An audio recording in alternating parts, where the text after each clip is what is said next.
What's up everybody, this is Master Ian Gamer and welcome to another Overwatch news video. Today we have a number of roundup topics to talk about, including even more Sombra changes on the PTR, a possibly leaked upcoming Sombra skin, an official comment by the developers regarding the missing Junker Queen voice lines on Junkertown, and a brand new Junkrat Nendoroid figure which is available for pre-order. So without further ado, let's jump right on in. So first up, earlier today we got some more changes to Sombra on the Overwatch PTR, which were outlined yesterday by Jeff Goodman on the forums. We have another round of Sombra changes coming to the PTR soon as well. This is what's coming. Reverting the detection radius from 4 to 2, you no longer need to look at the translocator to destroy it. You can now just hit the interact button and it'll be destroyed. If you're standing on a Symmetra teleporter, hitting interact will only teleport you to Symmetra's other teleporter, rather than destroying your translocator. Dramatically lowered the enemy sound cue for the translocator location.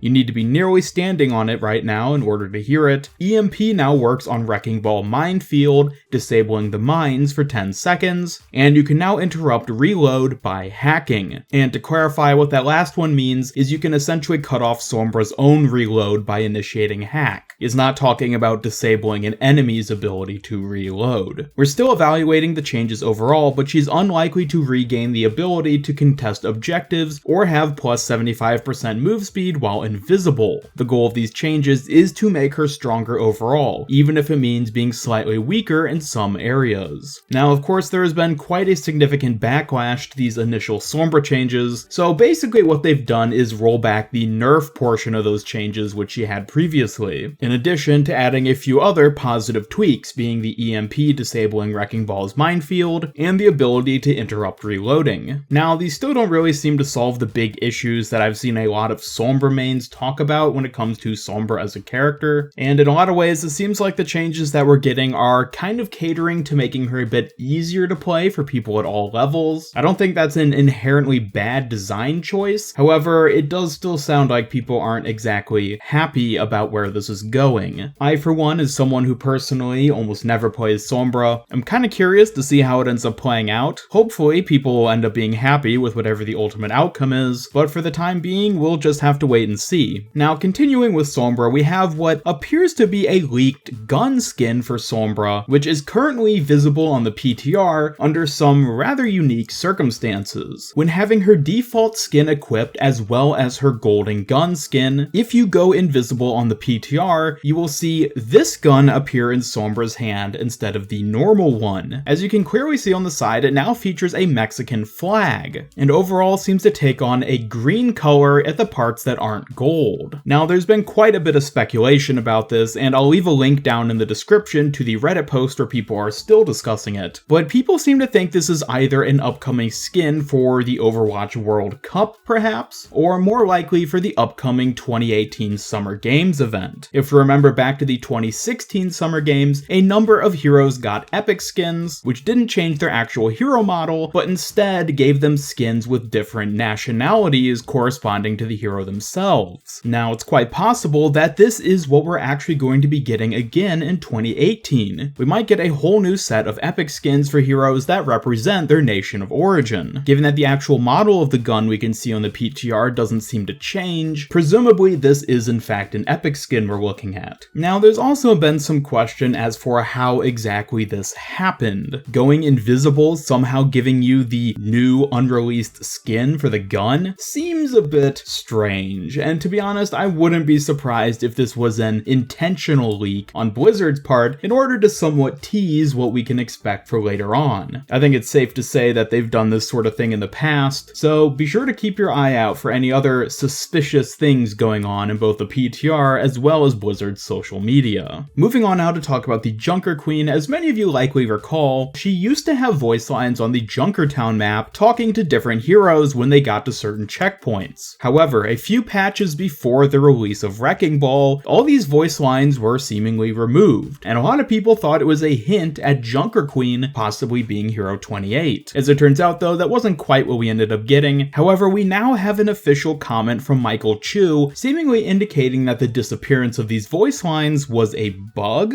I'm not sure what the time frame for the fix is, but she should be talking again in a future patch. So the implication here is that this was just a bug and somehow they they just disappeared for an unknown reason. Although, once again, I wouldn't be surprised if this was an intentional effort on Blizzard's part in order to get us hyped and speculating prior to the release of Hero 28. Additionally though, if this is a bug, it seems possible that it was the result of them doing a bit of tweaking with regards to this aspect. Possibly she'll be having more voice lines corresponding to the new Wrecking Ball hero, given that he does have origins in Junkertown. Either way, I am looking forward to hearing her voice again on Junkertown, as that was one of my favorite aesthetic parts of the map. And last but not least, we have a brand new Nendoroid figure which was just recently announced and available for pre-order, which is Junkrat. Just like all the previous Nendoroid figures, he has a whole bunch of additional accessories and items, including his rip tire, concussion mine, frag launcher, and steel trap. Additionally, he has a number of different faces you can put on him, and all of them look a little bit creepy with those eyes, I will say, but hey, I guess Junkrat is a bit creepy in a few ways. He's not the sort of fellow that I'd be happy to see knocking on my door in the middle of the night. It certainly seems like recently Blizzard has been upping the number of Overwatch-related figures they've been releasing, as in a few of my previous videos I talked about the most recent wave of Funko Pop figures, as well as the new Nendoroid Sombra figure, which wasn't that long ago. And speaking of Overwatch figures, I will be doing merch reviews for some of the Funko Pop figures from the previous wave, so look forward to those videos coming out starting most likely in a few days from now. However, going back to the Nendoroid Junkrat, I'm a bit conflicted as for whether or not I want to actually get this one. Normally I don't get the Nendoroids because they're a bit more expensive. So far the only one I've purchased is Diva, and I'm still waiting for the pre-orders to finish so I can actually get that one. However, Junkrat is one of my favorite heroes, so I'm feeling awfully tempted about this one. If I do end up getting it, I will be doing a merch review video for him, so go ahead and vote in today's poll card to say whether or not you would be interested in seeing me get this product and doing a merchandise review of it. If enough people seem interested, then I'll most likely go through and end up getting it. But anyways, that'll do it for today. Thank you all so much for watching. As a quick reminder, I am still taking questions for my upcoming Q&A video, so if you have any questions you wanted to ask about me or Overwatch, then now is the perfect chance. I do recommend though that you go to this video of mine, linked through the card on screen, and leave your questions there, as I'll be much more likely to see them on that video than if you leave them here or anywhere else. Anyways, be sure to leave a comment down below regarding anything I talked about here today. Be sure to leave a like if you enjoyed this video, and share it with a friend if you really liked it. Subscribe, follow me on Twitter, and turn on notifications to both help out my channel and keep up with all my future Overwatch content. This is Master Gamer signing off, and until next time,